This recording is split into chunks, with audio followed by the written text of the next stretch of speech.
500 साल पहले इटली के एक जीनियस लियोनार्दो दा विंची ने एक ऐसी पेंटिंग बनाई थी जो आज भी एक मिस्ट्री बनी हुई है, मोनालिसा। आखिर ऐसे क्या राज छिपे हैं इस पेंटिंग में जो इसे दुनिया की सबसे रहस्यमयी और सबसे फेमस पेंटिंग बनाते हैं। इस वीडियो को आखिर तक ज़रूर देखना।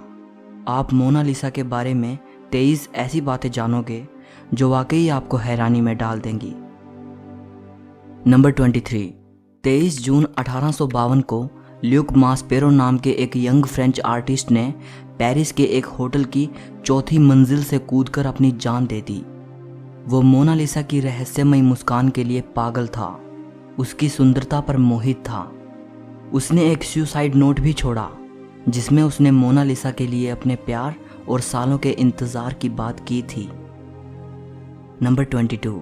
मोनालिसा के बारे में जो सबसे रहस्यमयी बात है और जो बात आर्टिस्ट और हिस्टोरियंस को सबसे ज़्यादा सोचने पर मजबूर करती है, वो है मोनालिसा की रहस्यमयी मुस्कान, जो अलग अलग एंगल से देखने पर अलग अलग दिखती है, मतलब बदलती रहती है। पहले ये तस्वीर मुस्कुराती हुई दिखाई देती है, फिर ये मुस्कान फीकी पड़ जाती है और फिर गायब हो जाती है। एक रिसर्च से ये पता चला है कि जिस औरत को दा विंची ने इस पेंटिंग में बनाया है वो अपने अंदर कुछ राज छिपाए हुए है, इसलिए मोनालिसा की मुस्कान इतनी रहस्यमयी है। नंबर 21। कुछ सालों पहले एक डॉक्टर ने यह कहकर सबको हैरानी में डाल दिया कि मोनालिसा की मिस्टीरियस स्माइल का राज है उसके ऊपरी 2 दांतों का टूटा होना, और यही वजह है कि उसका ऊपरी होठ थोड़ा दबा हुआ है। सन 2000 में हार्वर्ड के एक न्यूरोसाइंटिस्ट डॉक्टर मार्गरेट ने बताया कि मोनालिसा की मुस्कान नहीं बदलती बल्कि इंसान का माइंडसेट बदलता है। मतलब ये आपके दिमाग का खेल है, जैसा आप मोनालिसा के चेहरे को देखना चाहते हो वैसा ही आपको वो दिखेगा। ये इस चीज़ पर डिपेंड करता है कि आप किस चीज़ पर फोकस कर रहे हो। नंबर 20। लियोनार्दो दा विंची ने मोनालिसा को 1503 में बनाना शुरू किया था और वो 1517 तक इस पे काम करते रहे। उनको सबसे ज़्यादा समय मोनालिसा के होंठ बनाने में लगा था। मोनालिसा के होंठ बनाने में दा विंची ने 12 साल लगा दिए थे। नंबर 19। यह बात तो सच है कि मोनालिसा एक बेहद खूबसूरत पेंटिंग है और शुरू से ही ये काफ़ी मशहूर है, लेकिन इतनी मशहूर ये कभी नहीं थी जितनी कि ये तब हुई जब इसे पेरिस के लूव्र म्यूजियम से चुरा लिया गया। नंबर 18। दुनिया की सबसे मशहूर पेंटिंग को दुनिया के सबसे बड़े म्यूजियम से चुरा लिया जाना एक बड़ी हैरान कर देने वाली घटना थी, लेकिन उससे भी ज़्यादा हैरान कर देने वाली बात तो ये है कि इसके चोरी के इल्ज़ाम में जिस आदमी को शक के घेरे में लिया गया वो थे हमारे एक और महान पेंटर पाब्लो पिकासो। जी हाँ, शुरुआत में पाब्लो पिकासो पर इसे चोरी करने का इल्ज़ाम लगा, लेकिन बाद में काफ़ी पूछताछ और इन्वेस्टिगेशन के बाद उनसे ये आरोप हटा लिया गया।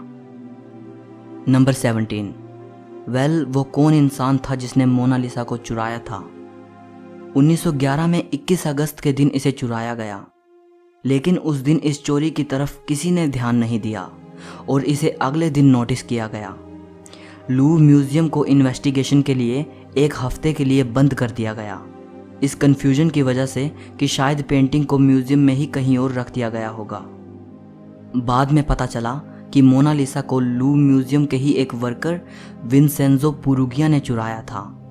वो म्यूजियम के एक छोटे से कमरे में छिप गया।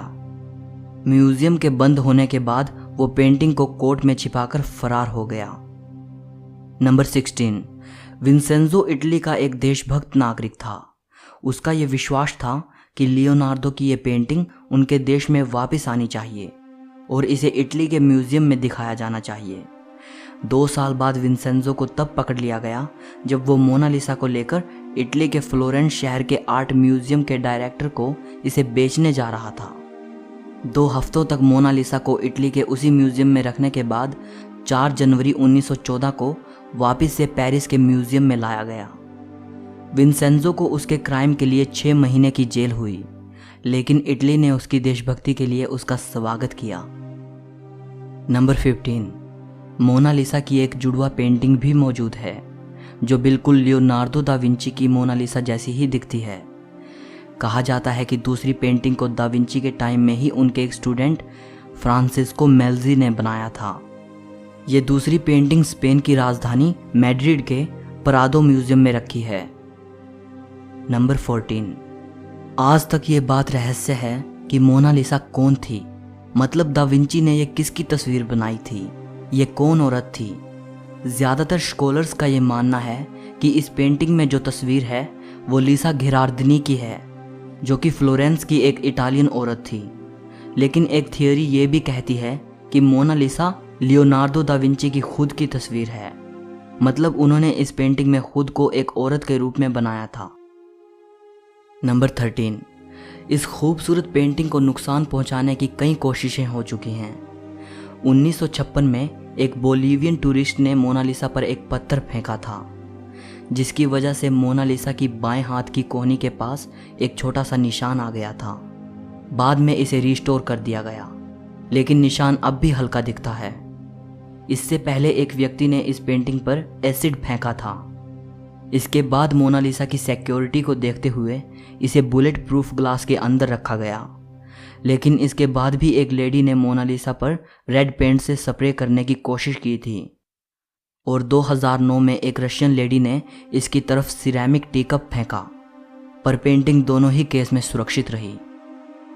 नंबर 12। लियोनार्दो दा विंची एक राइटर भी थे, लेकिन हैरानी होती है कि उन्होंने अपनी सबसे फेमस पेंटिंग मोनालिसा के बारे में कहीं कुछ भी नहीं लिखा। नंबर 11। सेकेंड वर्ल्ड वॉर के टाइम मोनालिसा को 6 बार अपनी जगह से बदला गया, ताकि ये बेशकीमती पेंटिंग जर्मन नाजियों के हाथों में ना चली जाए। नंबर 10।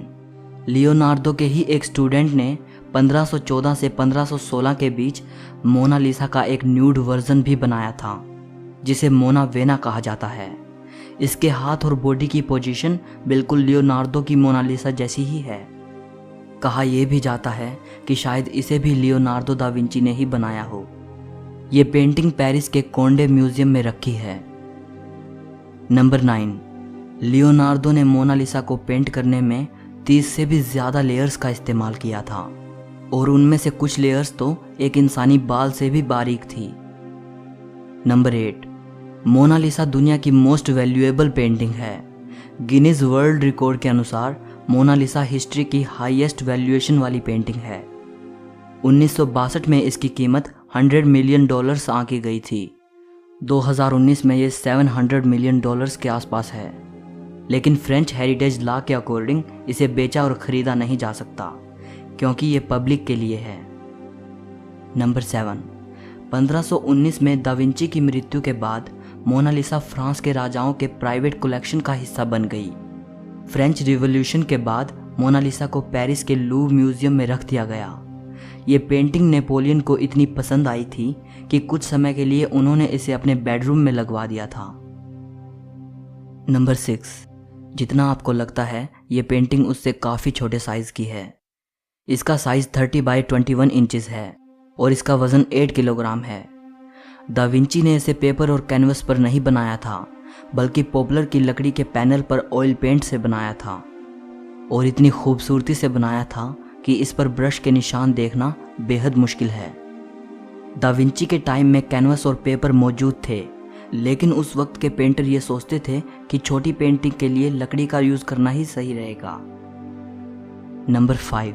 जब आप इस पेंटिंग को देखते हो तो आप पाओगे कि मोनालिसा की आईब्रोज और आई लैशेज नहीं दिखती। अब सवाल उठता है कि लियोनार्दो दा विंची ने मोनालिसा की आईब्रोज और आई लैशेज क्यों नहीं बनाई। 2017 में एक फ्रेंच इन्वेंटर पास्कल कोट ने हाई रिजोल्यूशन स्कैन से ये पता लगाया कि दा विंची ने मोनालिसा की आईब्रोज और आई लैशेज बनाई थी। उसने बताया कि ये टाइम के साथ धीरे धीरे गायब हो गई, शायद ओवर क्लीनिंग की वजह से। नंबर 4। पैरानॉर्मल क्रूसिबल नाम की एक वेबसाइट ने यह दावा किया था कि मोनालिसा की पेंटिंग में एलियन छिपा है। कहा गया कि अगर इस पेंटिंग को लेफ्ट साइड से मिरर के साथ जोड़कर देखा जाए तो एलियन जैसी आकृति बनती है। ये बात तब सोचने पर मजबूर करती है जब एक और थ्योरी सामने आती है, जिसमें यह कहा गया कि दा विंची ने इस पेंटिंग के लेफ्ट साइड में बड़े ही सीक्रेट तरीके से एक मैसेज छिपाया है। थ्योरी बताती है कि पेंटिंग में इटालियन भाषा में लिखा गया है ला रिस्पोस्ता सी ट्रोवा की।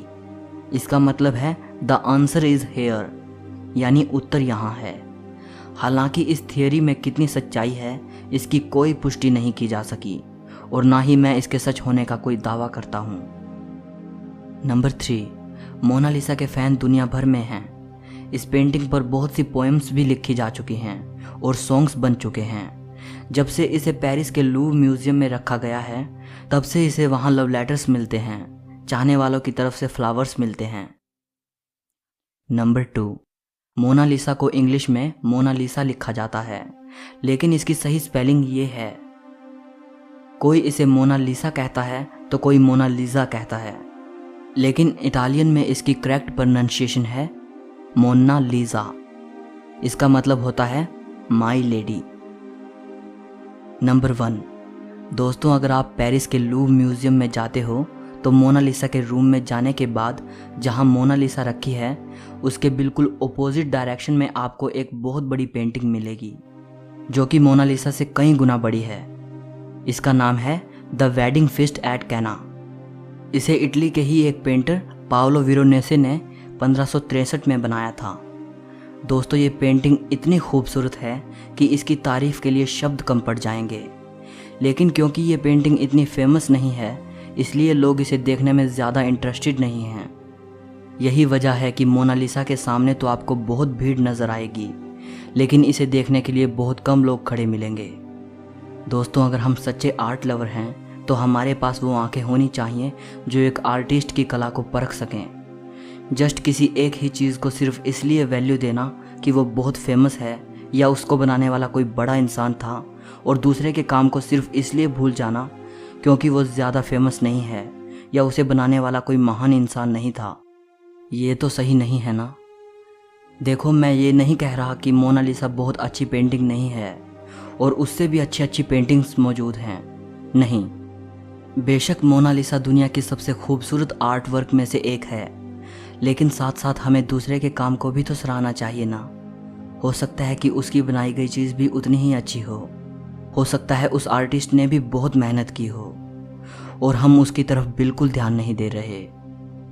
मैं आखिर में एक और बात बताना चाहता हूँ जिससे मुझे उम्मीद है कि आप मेरी बात को पकड़ पाएंगे। पेरिस का ये लूव्र म्यूजियम दुनिया का सबसे बड़ा आर्ट म्यूजियम है। इसमें 35,000 हिस्टोरिक ऑब्जेक्ट्स रखे हैं, लेकिन ज़्यादातर लोग सिर्फ मोनालिसा को देखने आते हैं और उसके सामने सेल्फी लेकर चले जाते हैं। सो इस वीडियो के लिए इतना ही। अगर आपको ये वीडियो पसंद आई हो तो लाइक और शेयर ज़रूर करना, कमेंट करके इस वीडियो के बारे में अपनी राय देना, और अगर आप हिस्ट्री और फिलोसफी से जुड़ी ऐसी ही अमेजिंग वीडियोस देखना चाहते हैं तो चैनल को सब्सक्राइब करके घंटी को दबा देना। सो मिलते हैं अगली वीडियो में।